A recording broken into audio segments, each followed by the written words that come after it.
Congressman Ruben Gallego is the son of immigrant mother from Colombia and an immigrant father from Mexico.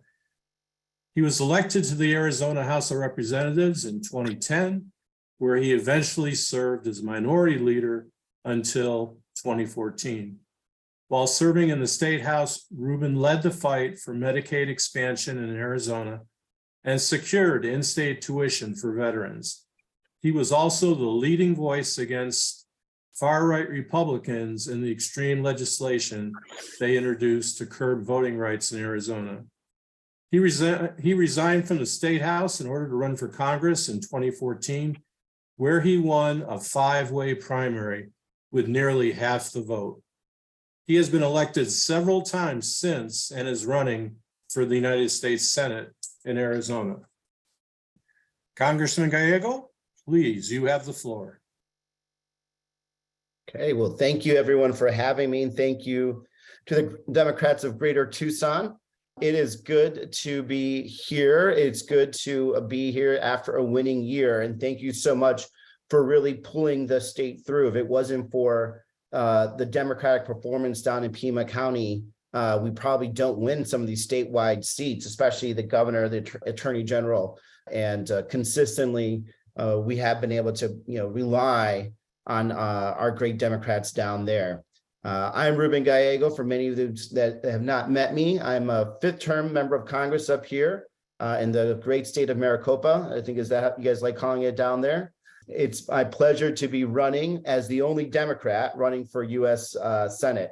And it's unfortunate that I have to say that, because for many reasons, I should not even be here right now. Number one, I should not be here right now because we all worked very hard to get a Democrat elected to the U.S. Senate. We walked, we donated, we spent a lot of time trying to get Kyrsten Sinema elected. And though we never were expecting someone to be perfect, we also didn't expect someone to be an obstructionist.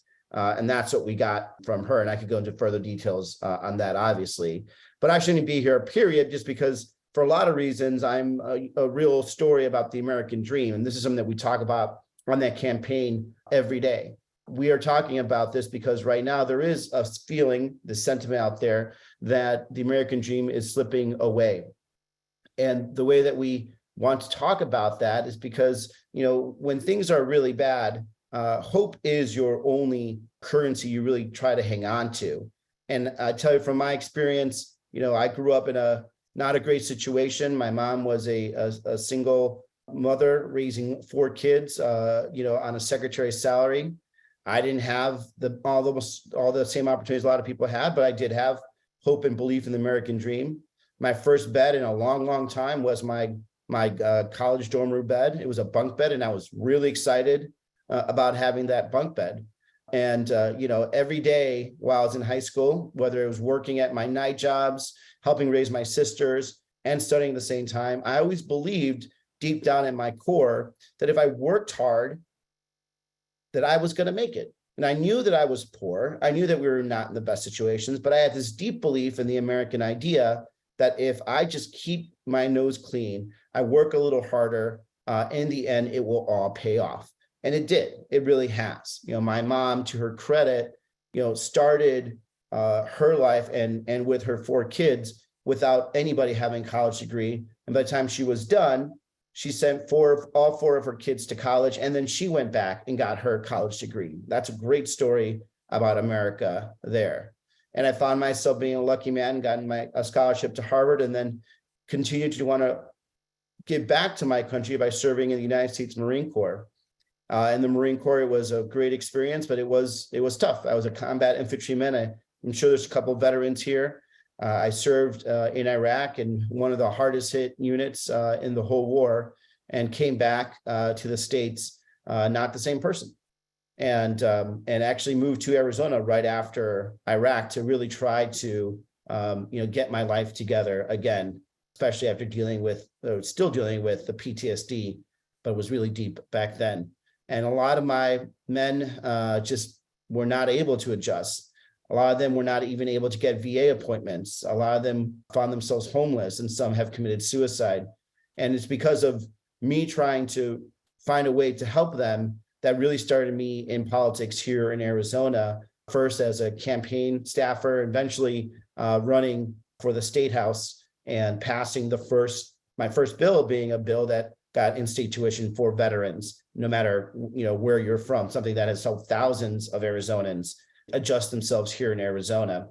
And of course, there's nothing more that we can't even talk so as much as we should about all the crazy battles we fought back in the day, whether it was fighting off SB 1070, whether it was fighting off SB 1062 and other earlier laws against our LGBT community. And I've continued that fight in Congress. I'm very proud that I have been standing up and working with our Native American communities now for 9 years. I've been helping our veteran community and passing legislation to make sure they have access to healthcare. I've been, a leader in the Congressional Hispanic Caucus and really turning, states that returning Latino Democrats when everyone thought we were supposed to lose. We actually added more Latino Democrats in the House of Representatives. And all this we did because we have a singular focus about talking to America about, where we should be going. And this is why we go back to where we should be going, right? We should have a senator that is going to be working for you and not for pharmaceutical companies. We should have a senator that is trying to make it life easier for the middle class, not for the high equity managers or the private equity managers and the hedge fund managers. She should be worried about trying to raise the minimum wage instead of trying to save the special tax cuts that the rich are getting. That's what we need right now. We need a fighter out there for them. And I'll tell you from my personal experience, when you are poor and you are down on your luck, you need anything to hang on to just to make it, just to make it one more day, because everything seems very, very out of reach. And I certainly remember going through the monotony every day of going to school, going to work, day in, day out. But I had hope. I had dream. And by the way, I had people that believed in me too. And it was my family. I would not be here without them. It was teachers who knew that I was not going to be able sometimes to make it to school unless they actually drove by and picked me up, because there was no way I can make it through that weather. It was also a government that believed in poor Latino boys and a poor Latino family, that they deserved a certain chance, that they deserved an opportunity, that they deserved to go to a public school that was well-funded with teachers that were well-respected, that they could go and get a Pell Grant, that they could get work study, and that they could, have an opportunity to buy a home. Those were the people that were just as essential as my family and my teachers. And I like to say one of our biggest category of donors to our campaign, our teachers. It's something that we're very proud of, because I certainly would not be here without teachers, and I certainly would not have a campaign without teachers. By the way, the largest profession that donates to Kirsten Cinema are private equity managers and hedge fund managers. So you could tell the type of campaigns that we're going to run by who is actually funded and why they're funding us. And so that is at the core with the biggest problem with Kirsten, is that she doesn't fight for those that need to be fought for. I joined this service to my country to help the powerless, to help the people that just needed a little extra, just like me growing up. I can't imagine going to Washington, D.C. the way that Kirsten Sinema grew up and deciding to help the pharmaceutical companies who have more lobbyists than there are members of Congress, to help the rich New York Wall Street guys when every day people are struggling in Arizona. So I guarantee you, as your senator, as your future senator, that my fight will be for the people that need the fighting for, the people that just need someone to believe in them, someone to just push them one more day to see maybe tomorrow might be that bright day. Because I know it matters. It certainly mattered to me, and it certainly matters now to millions of Arizonans. So I hope you will support me on this campaign. We are a very much Arizona-centric campaign. I was very proud to actually start my kickoff down there in Tucson. I hope some of you guys were able to attend, but that's the attitude that we're going to set in this campaign. Every part of the state matters. Every vote matters, and we're going to earn every vote. So thank you so much. I really hope you can support us. We are having a great first quarter, but every bit helps. We want to show Kirsten Sinema that we're going to be able to outraise her and outrun her from day one. Thank you, and love to take any questions. Very good. Well, George, we see that you're first in line, one of our wonderful board members. Unmute yourself and ask the congressman a question. Hello, Congressman. Thank you for coming here today and giving your speech. I have a question. And then ask for support. So in Arizona right now at the legislature, there's a bill called HB 2458, which will prohibit teachers or instruct ethnic studies or African American studies. It seems like other ethnic groups in this state are being taken care of, but African Americans, no. And I know you know about the city of Randolph. Yeah. And so what can we do because that's Arizona history. I'm new here. I've only been here for a year and a half. So, but we're going to be going up to check out the city of Randolph and offer the support for them. So what can you do as you campaign to show support for that city? Sure. And also the bill. Yeah, a couple, and then of course we'll submit our support of the bill. Wait, I'm sorry. In the bill, I believe you're saying the bill is trying to ban ethnic studies and African American studies. Is that correct? Correct. Okay, yeah. So correct. So yes, I won't support the bill. Just to be clear. Look, number one, we have to remind people African American history is American history. Latino history is American history. Native American history is all American history, and it's all part of Arizona. We can't separate ourselves from all these other Americans because their experience have contributed to the richness of this country, and also their, the trauma that they dealt with is also something that we can't also forget, right? And we shouldn't be ashamed for us as a country to look at ourselves and evaluate what we did to all these different communities, because we can learn from it and how to become a better and stronger country. And so when they say, like, I don't want ethnic studies, well, how are you going to say that? Just for example, let's just talk about the Native American community. 1/3 of all the land in Arizona is Native American. They were here prior to us being a state, and yet we're not going to teach others, Arizona students about a very important part of the history, or allow Native American students to learn about themselves, or Latino students, Mexican Americans that have been here prior to the state again. And then African Americans who were very much key to settling this state many, many years ago. If you even look down, especially down in southern Arizona, with the history of Buffalo Soldiers and other leaders across the country and state. So we need to push back. I say this all the time, like, there's this thing going around where everyone's trying to be anti-woke. And the only reason they use that, because that is their excuse, and they couch it in the sense that I'm just being anti-woke, but it's an excuse for ignorance. It's an excuse sometimes for racism, bigotry, and we need to push back. Randolph, the city of Randolph, is going through I believe that they're still going through the permitting process for and then please correct me if I'm wrong, for that gas refinery, or not the gas.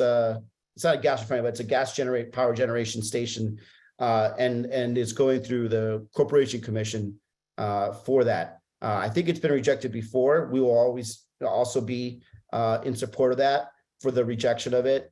This is more of an issue of environmental justice too. Look, I live in South Phoenix. My neighborhood, when I say I live in South Phoenix, where I live is largely African American and Latino. I noticed that we have some of the worst asthma rates in the country, because many years ago they placed a lot of the particularly creating generators in my neighborhood, and we're surrounded by highways. So this is just a further example of that. And there's a lot of things of how to fix this, but number one, being supportive at the Corporation Commission is important. Number two, when we look at, and this is a bill that I actually introduced when I was in the State House, when we look at these permits, EPA needs to actually understand that you can't look at a permitting process for giving out allowing a particulate to go in the air at an individual basis. You really need to look at the whole area and understand how many of these polluters are in this area and how that affects these communities. If you do that, then you would actually recognize that it's unfair to some of these communities how many pollutants and polluters there are. Okay, Andrea Kennedy, if you want to unmute yourself, and you have your question ready for Congressman Ruben Gallego. Yes, thank you, Ruben, for coming to see us today. And Thank you, Andrea. thank you for having your kickoff party in the county that delivers the votes. I appreciate that. What will you say to the so-called independent voters who can be fooled into believing cinema is an iconoclast? Thank you. Right. Look, I think you're not independent if you went and negotiated for pharmaceutical companies so they didn't have to compete. They didn't have to compete and bring down the cost of their pharmaceuticals. No independent is going to like that, right? No independent's going to like that. You know, she negotiated for hedge fund managers and private equity managers to try to save them instead of trying to negotiate for the child tax credit. No independent's going to appreciate the fact that when push came to shove, she had opportunity to codify Roe, and she did not. And she instead stuck with her friends to enlist and keep the filibuster. And then on the flip side, you know, you can't just talk negative about somebody. You win campaigns because of your ideas and what people believe in you. We're going to talk about my American Dream bio. We're going to talk about service to this country. We're going to talk about really trying to change people's lives. And this really meets everybody right now. And this is a stat that still astounds somebody. I just had a town hall 2 days ago. Some of us still do that, by the way. Right now, the average home in Arizona is $458,000 to buy an average home. Obviously, there's some that are a lot more expensive. There might be some that are a little more, but that's your average home. The average salary of an Arizonan family is $71,000. I don't know if we have any realtors or mortgage brokers on this call right now. But if you make $71,000 a year and you try to buy a house for $458,000, you're not going to get that mortgage, right? So the average Arizonan right now is suffering. They can't fulfill their American dream. They can't really even afford to start saving for college for their kids. So when we talk to them about changing their lives and doing it in a positive manner, I think that's when we start getting independence back. I'll give you a good example, the Pell Grant. I'm sure some of you guys here received the Pell Grant when you went to college. I certainly did. But the Pell Grant is very limited to the poorest of this country. And right now, if you make $50,000 a year with a couple kids, your kid goes to college, your kid's not eligible for a Pell Grant, right? And there's no way in America right now that a family of four making $50,000 is really making it enough that they can't have that kind of help. This is the kind of focus we want to have about talking to the class of America that needs a little more help, because everybody's working harder and getting less now. People are working to survive, not to thrive. And that's not the goal of the American dream. That's not the goal. That's not the reason my family left their respective countries to be here, because they wanted this opportunity of stability and a future. And I think when we talk about that, that's when we get those independent voters, which, by the way, most of the independent voters are really young and they just want solutions. And they don't see it coming from Sinema or the Republicans. Okay, Mike Bryan, go ahead. Yeah, I got a couple questions in the chat for you, Congressman. Okay, let me see if I can get them out to you. What's that? No, I'll ask him. I'll ask him. Oh, okay, good. Yeah. Paul Gordon asks, Bernie Sanders will be introducing another Medicare for All bill. Would you be in support of that? We've signed up in the past, and we will be doing it again, as well as looking at other bills too that bring more options for people to have universal health care. Excellent. And Corinne Cooper asks, I have friends who are moderate Democrats who strongly supported Sinema, but don't anymore. They originally were in support of Greg Stanton. So how, as a progressive Democrat, do you reach these moderate Democrats and independents? Look, we don't focus on the labels, right? You focus on the policy, right? And our policy is very much in line with the rest of the country. What do we want? We want higher wages through the at a minimum $15 an hour.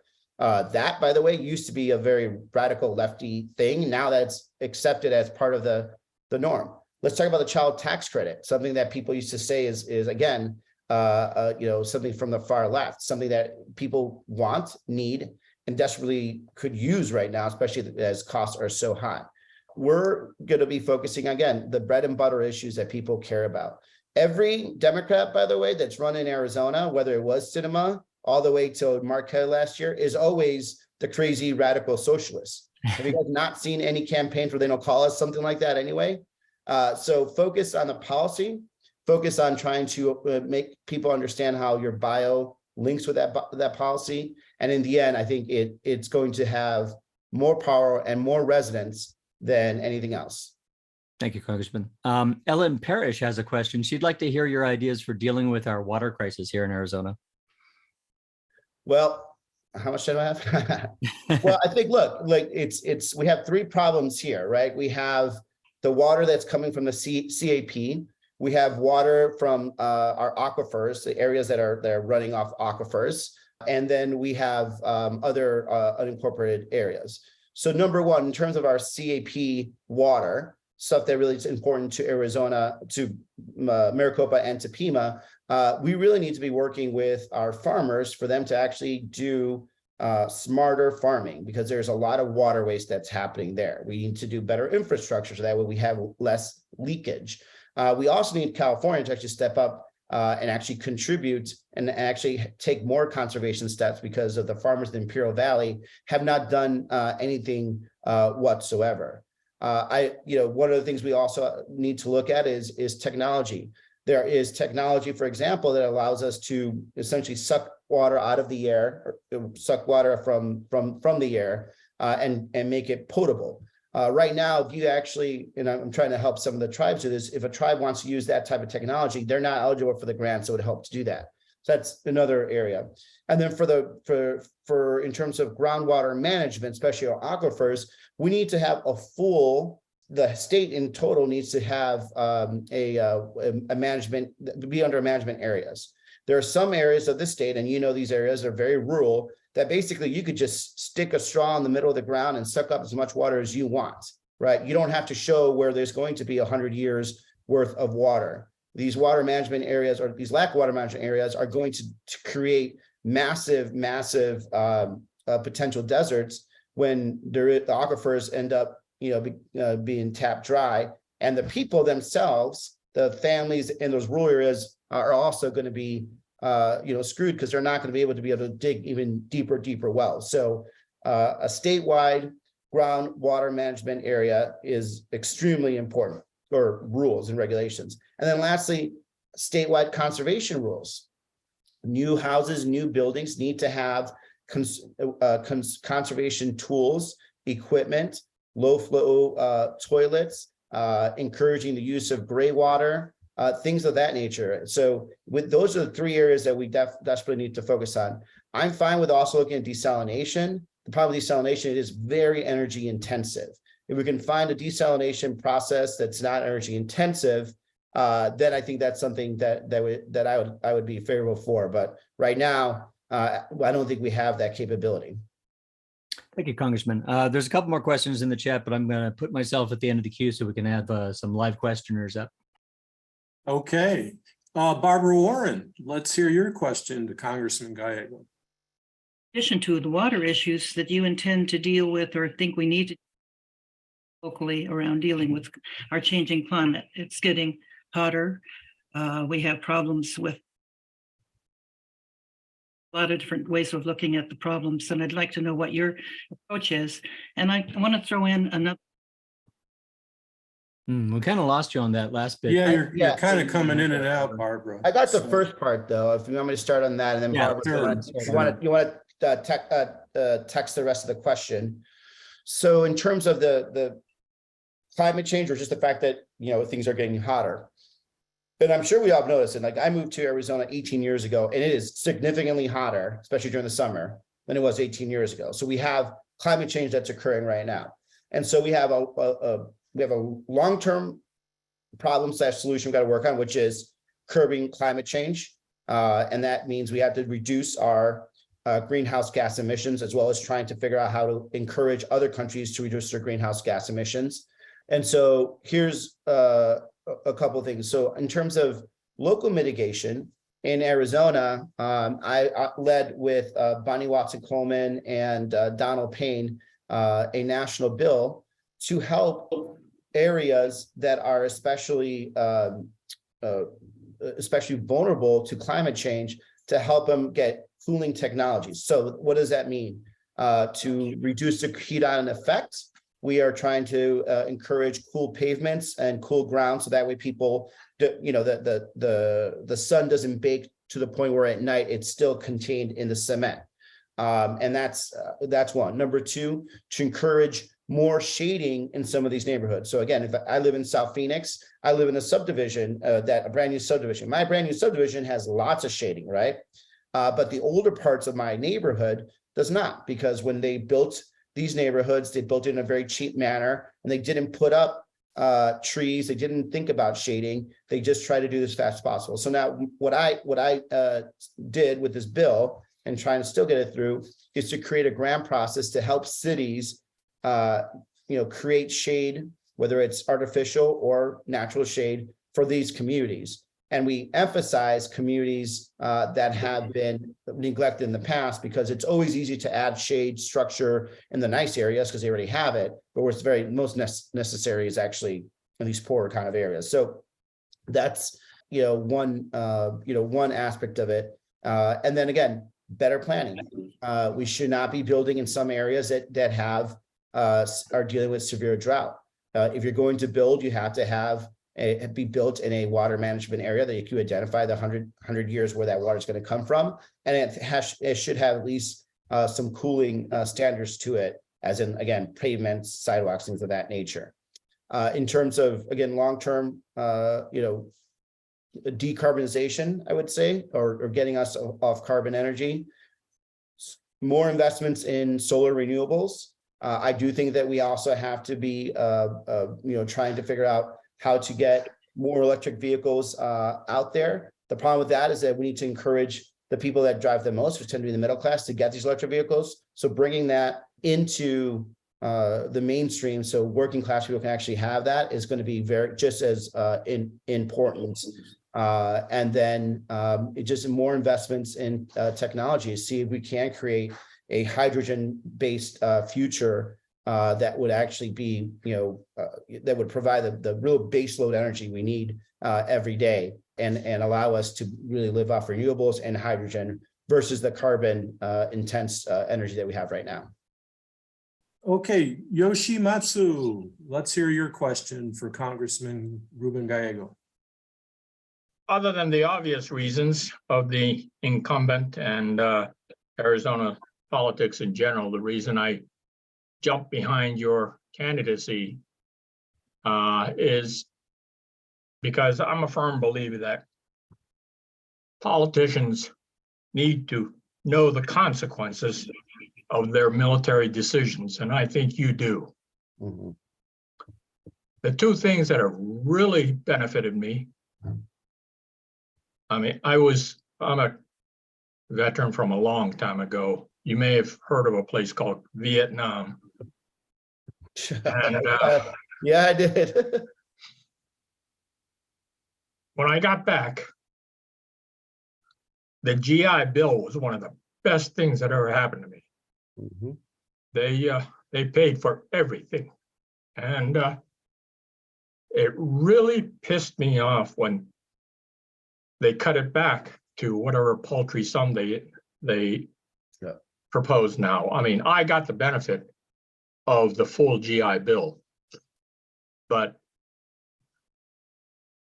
the new guys, whatever it is, they get $10,000-$20,000 a year or some ridiculous thing like that. College, I look at costs of college these days, and I'm appalled. Mm-hmm. So I would like to urge you to see what you can do, if not to get back the full college costs of the GI Bill, is to at least keep that on track to cover most of what a veteran needs. Yep. So the second thing that I'd like to point out is that's really amazed me. Like a lot of guys, My dad was with the 442nd Regimental Combat Team in World War II. You may have heard of Oh, yeah, yeah, legendary. And I never realized it until I was diagnosed with PTSD myself. And I think my dad suffered severely from PTSD. But even in Vietnam, our go-to response was, fuck it, don't mean nothing. Just suck it up and deal with it. And the VA has been just outstanding. I go to the VA in Prescott, and I just hope that money and resources can be poured into the VA, because when you're asking young people to go out and kill somebody, you have to be prepared to deal with the consequences. That's all I have. Thanks for that heartfelt Well- testimony, Yoshi. Appreciate it. Let's hear what the congressman has to say about that. Well, Yoshi, first of all, thank you and welcome back. And, I got, as someone that also suffers from PTSD, I can tell you it's been a journey, and it's still something that I'm dealing with every day. I am proud of the fact that I've been able to work to better the lives of veterans. And so some of the first activism I had was actually working on the modernizing GI Bill. And the modern GI Bill now is much better than what I think you thought about, because that was the old Montgomery GI Bill, which is what I joined in under too. The modern GI Bill right now pays 100% in-state tuition of whatever state you live in, which is why I made that rule that you have to be in. If you're a veteran, you're automatically in-state in Arizona. It gives you a living stipend for those that have been in the military, BAH, of basis housing of an E6. Enlisted man of E6, so in the Marine Corps, that would be a staff sergeant with family. And so you will get, and it's by zip code. So if you live in a very expensive zip code, you'll get enough for you to rent a place for, in a very expensive place, and including books and tuition. There's a lot more we could do to make it better. It cuts off during the summer, things like that. But we are there. We're getting there. The VA is 100% better than when it used to be. When I first got back in 2005, it wasn't ready. It didn't know how to treat young men and women with PTSD, and it has increased significantly since then. And then just lastly, I do know unfortunately, all of the consequences of war. Whether it's a just or unjust war, and I went to Iraq, and I consider that an unjust war. And I know the feeling of being a young guy under fire and wondering if people are remembering or if the government cares about me. And I bring that to Congress. I'm very much outspoken when I think our men and women are being abused, when I think there's too much too much liberty being taken with their safety. I of course love this country, want to protect it too, and so I bring that perspective, and I fight for that perspective every day, and I gladly will continue to do that in the Senate. Okay. Michael DeSantis, you have a question for Congressman Ruben Gallego. Yes, thank you. And thank you very much, Congressman, for being here with us. It means a lot to me. And thanks for DGT for putting this on. I've been looking forward to hearing some of your policies and getting to know you. So this is really great. Thank you. My question is concise. It's going to take us back to water for a moment. I spent most of my working life in the groundwater industry and in Arizona. And I was very active in that when the adjudication happened in the 1980s that gave a lot of water rights and clarified a lot of water rights. And so I was familiar with the regulatory environment there. My question is around the overarching driver and controller of all of our regulations, which is the groundwater, what we call, usually referred to as the first use laws. Yeah. That came into being in the 1800s for miners and irrigation districts so that someone upstream couldn't take all your water. And that has morphed into what we see with California right now, which is, I think, vilified as holding out, but the system that we have kind of requires them to, because they own that water and the only way they can keep it is use all of it. So I am really interested in your thoughts and what you have observed with other people in positions of power, what they think about the conversation around changing that. Well, I do think that we have to figure out a way, and I think you could change it, the use it or lose it regulations, the use it or lose it a program that exists right now does not encourage conservation. And I think there is a way that we can encourage conservation through maybe potentially water banking and things of that future. I don't know if we're there right now, because I think a lot of the policymakers, especially the users, still think that they benefit from that. I think that may change when reclamation decides to come down and orders cuts in order to keep Lake Mead at the level it's supposed to. And then maybe we'll be able to go back there. But there has been some small conversation from some of us about the use it or lose it aspect of it, but it really hasn't gone beyond that. This is why I do want to encourage somehow conservation, which hopefully will give us some more time until we can actually pass some pretty, I would say, comprehensive water laws that would include the revocation of use it or lose it. Thank you. Thank you. Okay, let's see. Gordon Fuller, unmute yourself, please, and you have a question. Oh, thank you so much for being Ruben Gallegos. Thank you. You're the inspiring politician that the closer you look, the more you like, I mean, how often does that happen? And after Kirsten Sinema, oh my gosh, oh dear. My only thing I wanted to, it's an ask, community microgrids, the very idea of our communities developing their own urban and rural power sources and putting those under the auspices of those underserved, unserved communities. Mm-hmm. And in particular, both BIL and IRA offer that beside from the benefits that are targeted to those communities, there should be entrepreneurship and engagement for the opportunities that could be associated. Nothing could speak more to that than the microgrids. And one of the other things is, of course, the broadband initiative, which is very important. But unfortunately, it's following the usual field of dreams without any kind of measures on the back end for outcomes, which is how it's been done throughout the entire history with the FCC and these broadband initiatives.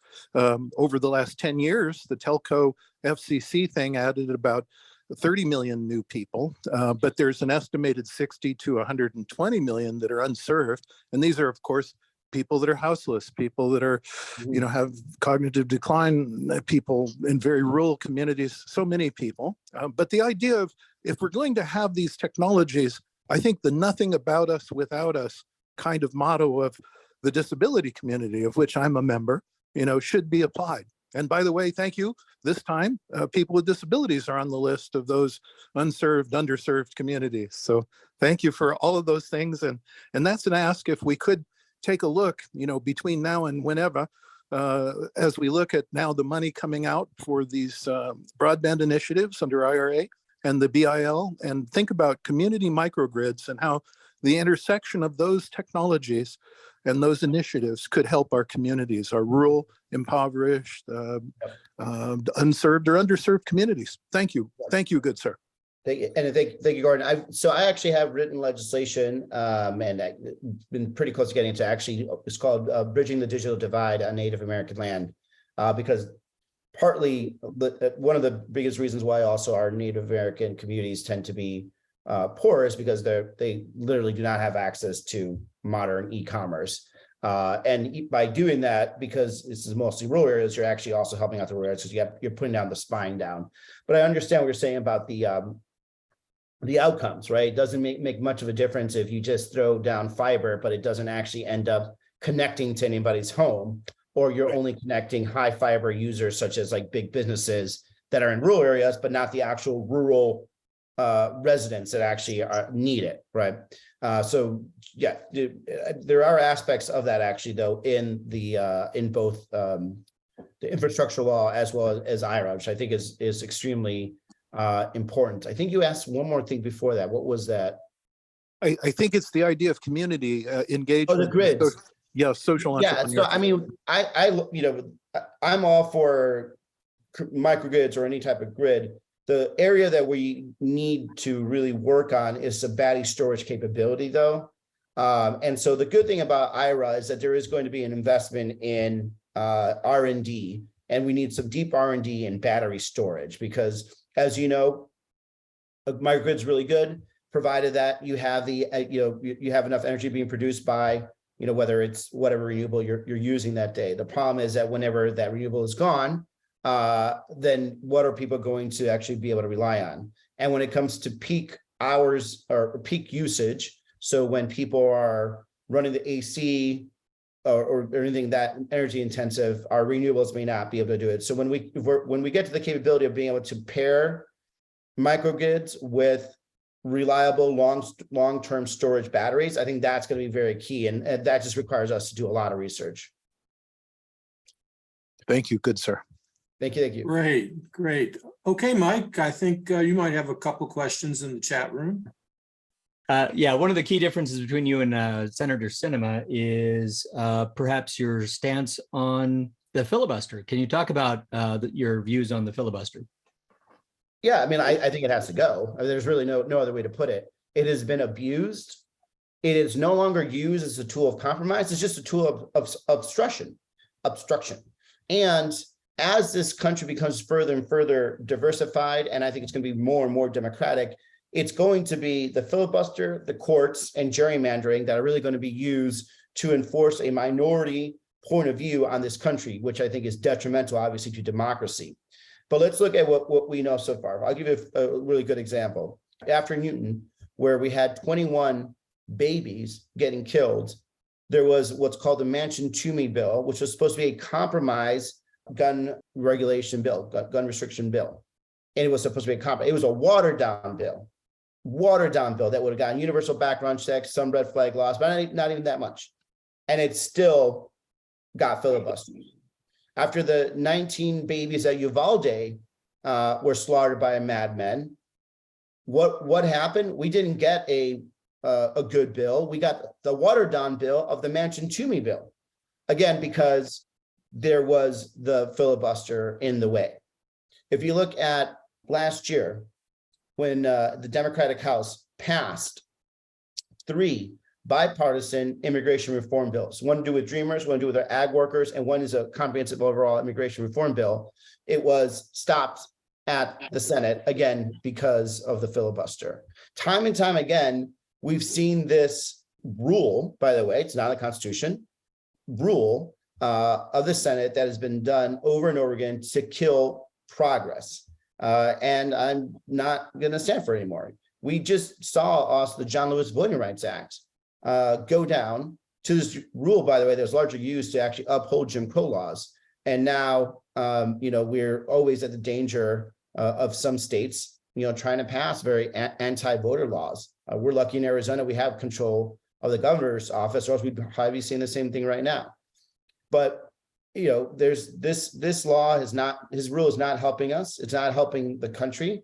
It's causing, if anything, it causes more people to believe that government doesn't do anything because, the filibuster will basically assure that. Kirsten has basically cares more about that rule than she does about the outcomes that people are being affected by it by now. So that's the difference. I am not going to allow this rule to stop forward progress on causes and programs, and she will not even make an exception. At least, for me, well, let's compromise, right? Okay, so if you're not gonna get rid of the filibuster, we need to reform it. We've reformed the filibuster in the past. Why is it so sacred that we can't actually reform it now? Yeah, there are actually hundreds of exceptions to the filibuster rule. Oh, yeah. Touching on this, but also some of the questions in the chat.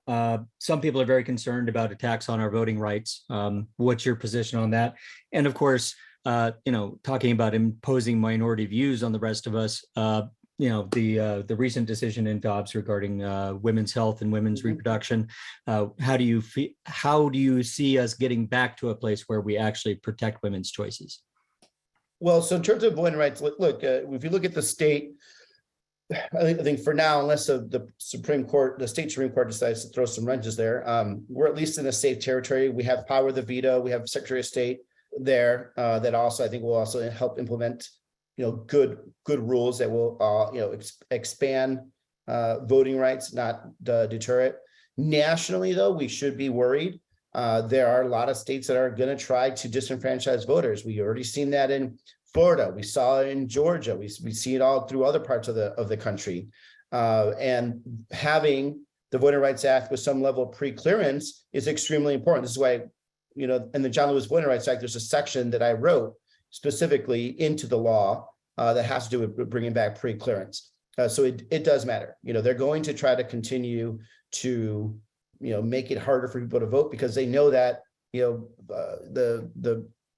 playing by the rules and trying to win the competition of ideas is not going to be beneficial to Republicans. So that's the kind of things we're going to do. So I think we need to pass state-based laws here in Arizona to protect our rights going to the future. There was a good initiative that didn't get on the ballot last year, but we should try to get it again.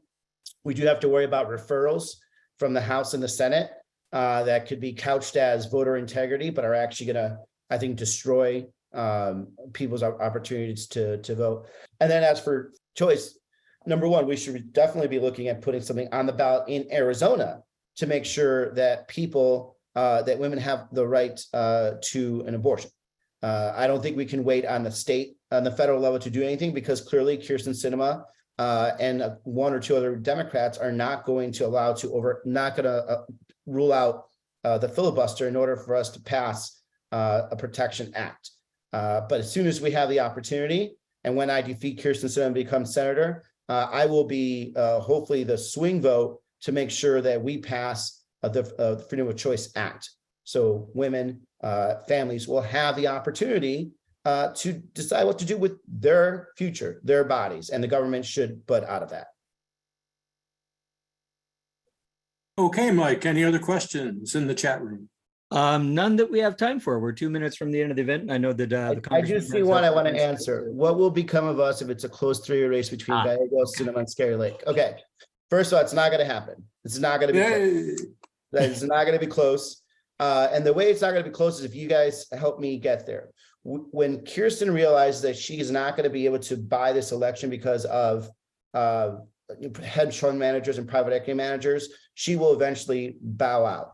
We know that all the polling we've seen right now, there's just another poll that came out. Kyrsten's clearly in third place, and she will drop even further when the race really gets going. And all the polls, by the way, just had us up, and that's against any Republican so far. So it's whether it's crazy Scary Lake, I think what you call it, Scary Lake, or even Doug Ducey. We were beating him in a three-way race, and we're beating him in a head-to-head.